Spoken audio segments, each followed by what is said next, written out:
Greetings, fellow Gorehounds, and welcome back to a Blood Splattered vlog. I'm the Horror Guru. And I'm Count Jackula. And today we're going to talk about Hellraiser, the 2022 reboot of the Hellraiser franchise that's not quite a full-on remake of the original movie, but is certainly a renewal of the franchise as a whole. Directed by David Bruckner, who some of you may be familiar with from the movie The Ritual, and I believe The Night House was one that he did recently. And also Amateur Night. I believe he did Amateur Night as well. Yeah, from VHS. All right. Yeah, I don't think he didn't do the full feature film based on Amateur Night, but he did the original. Yeah, he did the original short in VHS, but not the movie. I got it. Look. I got it. Gotta zip up, because we just saw Hellraiser. Yes. All right, so the first thing I want to say right off the bat is this thing is leaps and bounds better than almost every sequel. Oh yeah, it's better than Hell on Earth 3. Yeah, it's better than Hell on Earth 3. It is about somewhere in the zone of Hellbound Hellraiser 2, and whether or not you like one over the other will be personal taste. Personally, I love Hellbound Hellraiser 2. It's one of my favorite Hellraiser movies. Me personally, I would still put Hellbound above this one. But this one would not be far behind. But this one is like, it's up there. It's really close to it in the first film. Hellbound's actually my favorite. Hellbound's amazing. Of the first two movies, so. Well, it's like, it's got everything that the first movie has and better pacing. Yeah, Like, and it's got the crazy scientist turning into Cenobite, and that's just wild. That's just fun. Anyway. And to think, I hesitated. No. So this movie was originally pitched as a remake, but it's not exactly a remake. It takes a lot of concepts from the original movie, from the Hellbound Heart, the novella, as well as the Scarlet Gospels and some of the elements in some of the sequels, but kind of remixes it into its own thing. This movie's about a girl with a severe pill addiction problem who accidentally ends up stumbling across the Lament configuration, but it's a new version of the Lament configuration. It now has more than one stage. Yeah, it has more than one configuration. Exactly. And the Lament configuration is one of them. Yeah, and that's just the first one where it's in the shape of the box that we're used to. But it's a new version of the box that they did, and it looks pretty cool. Like, what I liked about the new box is that the new box from certain angles, like, oh, that looks like a vagina symbol on this one. Yeah, it's a little more overt. And then when it turns into other things, it's like, oh, now there's a penis symbol on it. I wasn't sure why they redesigned the box, because it's like perfect. Yeah. Until I saw the Cenobites, where I was like, oh, okay, the box matches the Cenobites. Yeah, it matches the Cenobites, and it also, because the box has these other forms, it's like, it changes in a different way. Yeah. Like, the original movie had a very particular way it opened up and stuff, but it kind of does it differently in this one. Yeah. Because it forms into a new shape, and that's like the new stage of the configuration until another person is sacrificed to it. That's the other part of this movie. Once you've triggered the Lament configuration, it is going to compel you to complete it till its final stage, and it is going to basically encourage you, and in some cases outright force you, to sacrifice someone to the configuration at each stage. Yeah. Until you reach the final stage, and at that point you'll be granted a specific wish. It's new lore for Hellraiser, but it worked really well in this movie. Now, some things that, as a hardcore Hellraiser fan, you'll want to know. The Cenobites are awesome in this. Yeah. Very different designs. Yeah, you can tell which ones are updates of the original. Yes, absolutely. Like, there's an update of, obviously, a Pinhead, Chatterbox, and female Cenobite. The original Cenobites had this like full-on leather-looking bondage gear on their outfits, and you could see like pieces of their flesh all torn inside, like, because they'll be like on Pinheads, there's like these two stripes here, and you can see his rib cage a little bit underneath it. This takes that concept and takes it to 11 by having, instead of this leather-bound outfit on top of it, the outfit that they're wearing is created from their skin. Yeah. So it's like flayed, like strips of the skin that have formed these bondage outfits on their body. Yeah. And you can tell that they're just slightly darker than the normal skin because they're inside out. And also some of them have like burn marks and like scorch marks depending upon like what their specific torture is. Yeah, there are some different ways in which they are mutilated. And they look fucking great. Now, granted, this movie does take a while to get going. When you get to about the halfway point, it's a little slow. But once you reach into the final climax, you get the Cenobites in their full glory. And it is great. Yeah, it is. It is a like hour-long burn to a very intense half hour. Now, to be fair, the original Hellraiser movie, I think the Cenobites are on screen a grand total of 10 minutes. So it's actually they're more on screen in this than they were in the original. It just feels a little slower because there's like this like midpoint drag a little bit. Yeah. And we particularly felt it because we watched it late at night when we were really tired. And there's like points where we were struggling to stay awake, but then it started to kick in towards like the final climax. And then like the movie really started to get into gear at that point. Yeah, it's a really good payoff. It does something interesting though. The original Hellraiser was largely a metaphor for BDSM and seeking forbidden sadomasochistic pleasures. Yeah. And it was extremely sexual. While the sexuality is still very much present here, and there are characters in which the sexuality is more enhanced for them because their story is more sexual, this movie is largely about a character's addiction and how that addiction affects the loved ones around them. Yeah.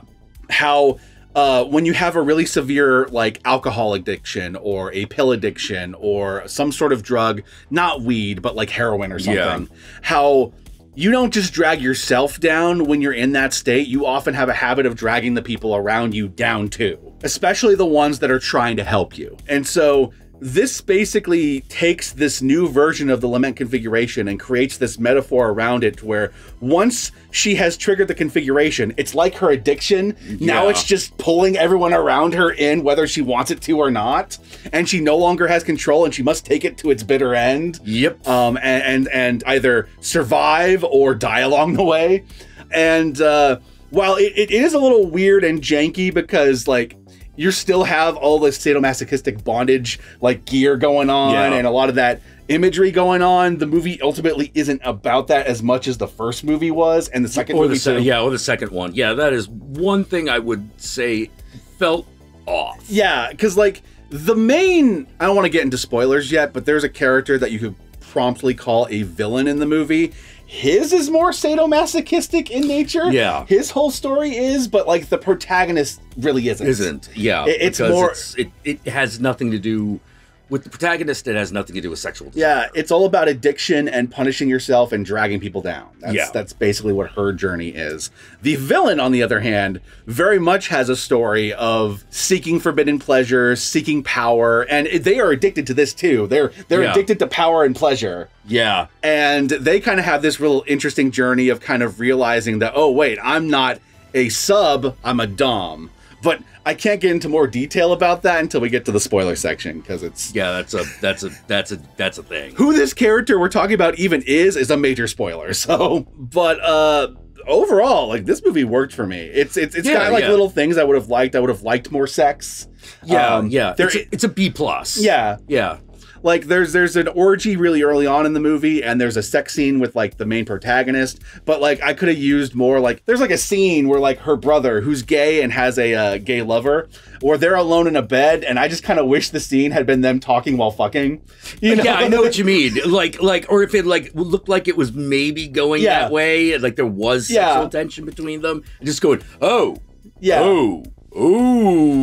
Yeah, or at the very least, just having more queer sex in general because it's Hellraiser. Yeah, because it's Hellraiser, and it's very odd because like the sexuality in this one doesn't cross that same transgressive barrier. No, not quite. The original Hellraisers did. It's telling a slightly different story, so it's kind of taking those sadomasochistic, sexual, super sexual elements and juxtaposing it with this other element. And sometimes it really works, and sometimes it really doesn't. But overall, the movie does work. Yeah. Overall, the movie works. It works as a narrative from start to finish. Like it wouldn't have been. It wouldn't have taken much. It would have been like 2 scenes, right? One scene of the two of them fucking, maybe while they're talking and about whatever, and then maybe be another scene later on after a certain character is dead, and yeah, or maybe even like one of the Cenobites actually being a metaphor for drug use. Yeah, maybe. Yeah, you know? That'd be cool. That'd be cool. You could have made like a needle Cenobite. Yeah, or yeah, you know? something like that. Yeah, you know, like how Freddy Krueger had the needles in that one bit. Like you could have done something like that. Yeah, exactly. Like those are the things that are keeping it from being an A. It's what doesn't allow it to surpass like the original movie, because the original movie everything just fucking everything just clicks. Everything clicks. Whereas this, there's some things that are a little off. Thematically, could have been better ironed out. Yeah.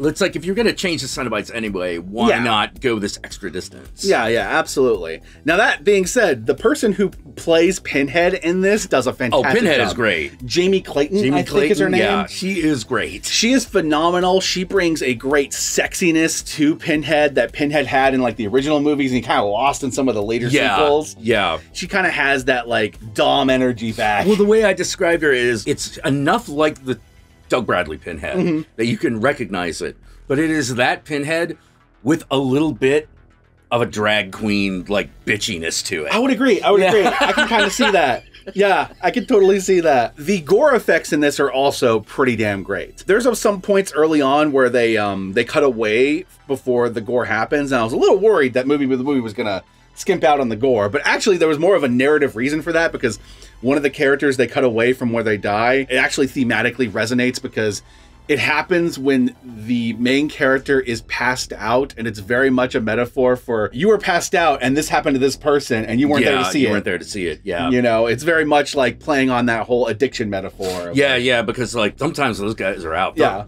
fucking out. I was in a situation where like an alcoholic friend set the house on fire, and if I had not been awake, the whole thing would have gone up, and he would have been the first to go. Like that scene was great because even though she doesn't see it, the damage is done, and she wakes up and she has to deal with it. And I loved the way they did that because it very much felt like exactly that kind of scenario. Like you were drunk, you passed out, you set the place on fire, and now someone's dead. You know? Someone could have been dead. You know, like that's a real thing. I really like the way they handled that. But later on, we see some of these people get I don't know what you call it, Cenobited, like not turned into Cenobites, but like mutilated by Cenobites, and it's pretty fucking gnarly. Though there is a character that turns into a Cenobite, but that's for the spoiler section. We'll talk about that later on.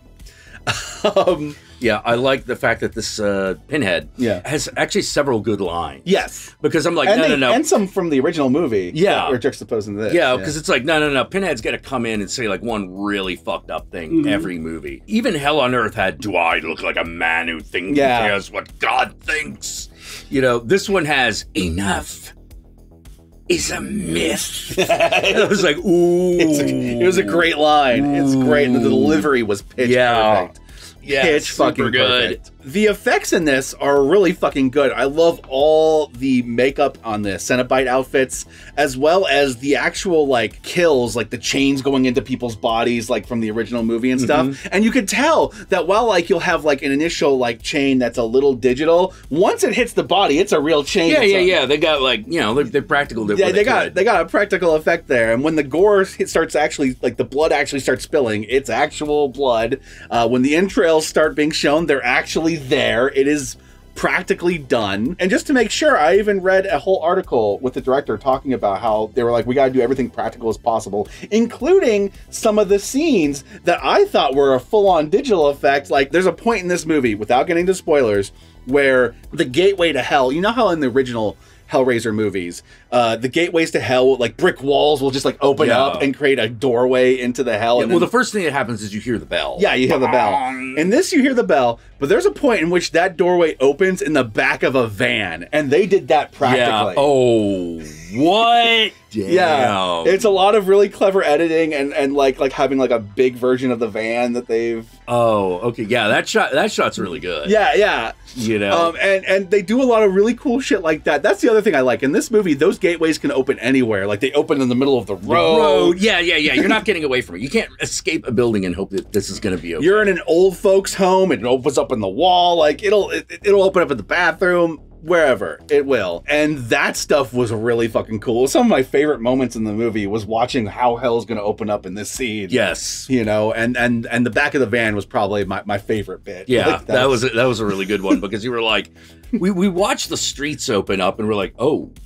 Yeah. Oh. I'm like, is it going to suck up the van into the street or something? And then like when they dodge the street and then it opens up in the back of the van while they're driving. So you have like a car fucking like, not really a chase scene, but like the equivalent of a chase scene. Yeah, you have the equivalent of a chase scene inside one vehicle. Yeah, like, it's weird. While it's opening really cool. up inside the back, and like a character is being sucked into hell, and I'm just like, oh man, this is a really cool sequence. Yeah, this is really fucking cool. Well done. And I was really curious how much of it was CG, and there is some going on, but for the most part, like they got some like big versions of the van to like open it up, and I'm like, that's fucking cool. Well, this is also the first time since I think Hellbound that we've actually seen the labyrinth. Yes, that was another thing I liked when they actually show you the hell world in this, and it is the labyrinth like it is in the second movie, and they even show you Leviathan, which is also still like that diamond shaped thing in the sky like it was in the second movie. They managed to like create their own mythos for this, but it very much feels like something Barker would have done. Maybe not so much making the entire plot about addiction. He probably would have made it more hypersexual than that, but the mythos around the configuration and the new version of the Cenobites and the new version of Hell and Leviathan definitely felt like something Barker would have done. Yeah. Like, I think the only way that they could have gone farther with it would be if they just straight up done the Scarlet Gospel. Which is basically Pinhead versus Lucifer. Yep. Which, who knows? Maybe one day. Maybe one day. Maybe one day. I really actually like that one Cenobite design where her skin is all flayed in such a way that it looks like a nun habit. Yeah. It was like, oh man, like that's really cool looking. And then you look closely and you're like, holy shit, that's her skin. Yeah. And then there's the one that seems to be held together by like little bondage bolts, and she's on like these little like oh god, I don't even know what to call them. They're like knife-like feet, knife-like legs. There's the one that their face is like stretched. It's like this like weird stretch face. It reminds me of the Doctor Who old humans from that one Doctor Who episode. Like the future humans evolved into just become these faces. It's just their faces, and there's nothing else. Like it's just the skin of the face stretched across. And is it Chatterer or Chatterbox? Chatterbox, yeah. That Cenobite returns in a new design, and they did that one really well. Oh yeah, he looked really cool. Like you get a lot of really good close-ups of that one because that one like comes like right at some of the main characters, and that's pretty cool. Yep. There's some great set design in this too. I'm not going to spoil everything about it, but there's a location they end up with in the climax of this that was very cleverly designed overall. It was really kind of cool looking, and it felt like something from a Clive Barker thing. It did. Hellraiser 2022. I really dug it. It's currently available on Hulu. And with that said, my fellow Gorehounds, let us move on to the spoilers. Oh, well, look here. Oh, look who's decided to join us. Cat. Comet. He's like, no, I do not want to be picked up right now. Look at me. Do not look at me with my shaved fur. My shame. Hellraiser 2022. All right, so the main big spoiler of this movie is there's a character introduced to in the prologue of the movie who is this rich fuck who has been trying to get to the end of the configuration for decades, apparently. Yeah. And he apparently died and disappeared at some point. So when the main characters break into this one fucking shipping crate and find the configuration, it was like where he had locked it away. Yeah. The big twist and the big spoiler thing of this movie is that you find out towards the climax of the movie that actually this was all part of his plan. Yeah. And that he actually did achieve the final wish and he made the wrong wish. Yeah. And got the... He regretted his choice. He chose sensation because you could choose between any of the configurations.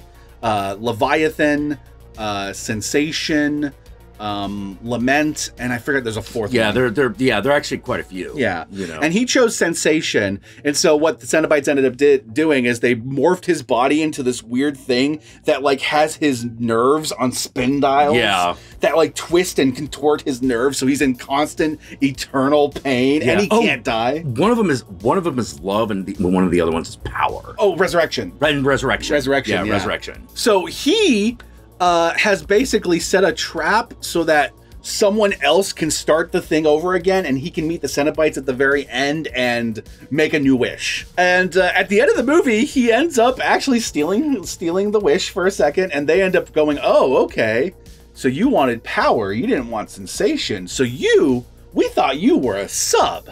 You want to be a dog. You want to be one of us. Yeah. So he gets like lifted up from chains being hooked into his body, of course, because it's Hellraiser, into the fucking Leviathan that appears in the fucking sky, because the whole final scene takes place in this mansion that he built that's all designed based around the configuration. Yeah, it's based around the configuration in the labyrinth to foil the Cenobites as they come for him. So they can't come and just drag him back to hell or something. Right. It's got magic wards and shit. He's kind of the Frank of this movie, I suppose. Kind of. It's a little different. He's a little closer to the Doctor the Second. Mm-hmm. Now, the parallel between him and the main character is that he is addicted to power and sensation, and she is addicted to pills and stuff like that. So there is a little parallel there, but his story is definitely the one that has more of the sexual bent to it than the main characters. Because he's the one we see at the very beginning in the orgy. Yeah. That's one of the things that's weird. It's like there's sex in the movie, but it's not throughout all the film, which is weird for Hellraiser. Yeah, and it's also like not directly connected to the plot the way it is in like the first two Hellraiser movies. Yeah, exactly. It's like usually those things, well, in good Hellraiser movies, those things are just suffused throughout. Yeah. You know. Yeah, it's the one weird thing about this movie. As much as I love it, it's the one complaint. Yeah. There. The other major spoiler is that the main character reaches the end, and the big question is, what's their wish going to be? Now, at this point throughout the story, she's lost her brother. He got taken by the Cenobites. Other people she cares about. Her boyfriend turns out to have been working for the rich guy the entire time. Yeah. So he's been fucking stringing her along this entire time. And it's funny because up until that point, you go through this weird roller coaster journey with the boyfriend, because at first you're like, okay, you're basically enabling her addictive personality. You're a really bad person. But then, like, as the movie goes on, you go like, okay, well, you seem to genuinely care about her, and you seem to be the only one going like, no, we shouldn't be doing this. This is bad. Yeah. People are going to die. Let's throw this fucking configuration in the ocean or whatever. But then you get to the end and you realize, no, he wanted it for himself, because he was going to do it for the guy. Yeah. And you realize that she most likely would have been sacrificed for his journey to get there. If she hadn't walked away with it. Yeah, exactly. You know. Exactly. I did love the parallel, though, that when she first opens it up, it's after she had taken the pill. So it's like, it is the pill. It is the mistake being made on the drug. So she, at the very end, and this is what really drives like the narrative home, she chooses not to make a wish, which actually is one of the wishes. That's the lament configuration. That's the lament configuration. That's the thing that turns it back into the box. It is basically the choice that makes you have to live with the pain of everything that has happened. Yeah, the pain, the guilt, and the regret of everything that has happened, as well as the doubt of whether or not you made the right choice. Yeah. Because one of the options is resurrection, and there is a chance that with that she might have been able to bring her brother back, but she also saw how when the other rich guy was making the choices, that they all came with a catch. Yeah. And so it's like, I don't know if I want that catch. But what's really cool with her is that the very end of her story is her getting into the car with the one survivor, it's her brother's boyfriend, from this whole ordeal, and him asking, like, did you make the right choice? And it cuts from there. Yeah. Because she doesn't know. She doesn't know. That's the lament configuration. Did you make the right choice? I don't know. But I am racked with guilt from everything that happened as a result of what I did. Yeah. And I'm going to have to live with that regret my entire life. Yeah. And that's where the metaphor of the movie really works. Yeah. Because you're like, oh, hell is, that's hell. It brings it home. Yeah. It brings it really home. Hell is the regret that you have you accumulated from your choices. Yeah. It's a very emotional pain, emotional torture. Yeah. But that movie doesn't end there. Still suffering. The movie doesn't end there, though, because the after the credits bit, was it after the credits or was it mid-credits? I think it's mid-credits. It's like mid-credits. We actually get to see the rich guy who's now inside the Leviathan, and he's being morphed into a Cenobite. Yeah. So we actually get to watch as his skin flails and is peeled and turns into a Cenobite outfit while he is staring into the light and finding out like the purpose of everything. Yeah. I found myself going like, well, this is a very martyr shot here. It's very Martyrs. It's super Martyrs. And I really hope if they make another movie that he's a Cenobite that shows up at some point. Yeah. I really hope. Yeah, I agree. That would be very cool. I think we covered everything. Yeah. We've covered everything that needed to be said. Where can they find you, Count Jackula? Well, you can find me on Twitter at Counting Jack, at Twitch at Count_Jackula, and at Instagram, Satanic Jack. Eula. Y'all know me, I'm the Horror Guru. You can find me at the Horror Guru on Twitter, on Twitch, on Instagram, and Facebook. Just look up the Horror Guru or Blood Splattered Cinema and I'll be there. Be sure to like, comment, and subscribe, and don't forget to ring that notification bell so that you're notified of my videos immediately upon their upload. And if you'd like to help out either of us more directly, be sure to check out our Patreon pages. And remember, if you decide to go the Patreon route, even $1 a month can go a long way. If you made it this far into the vlog, then I want you to comment below, and be sure to comment below using the hashtag #EnoughIsAMyth. That way I know, that way Jack knows, that way the whole world knows you watched this vlog all the way through.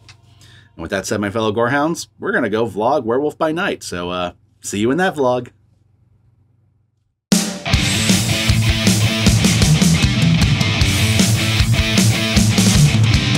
Pull up a chair, deep in the crypt, from a blood red chalice you must take a sip.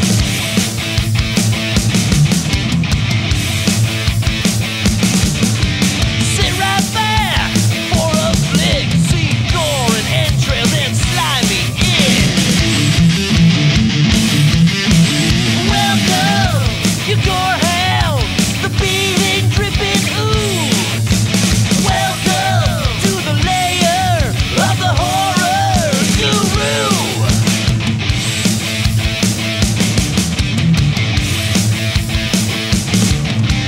Watch real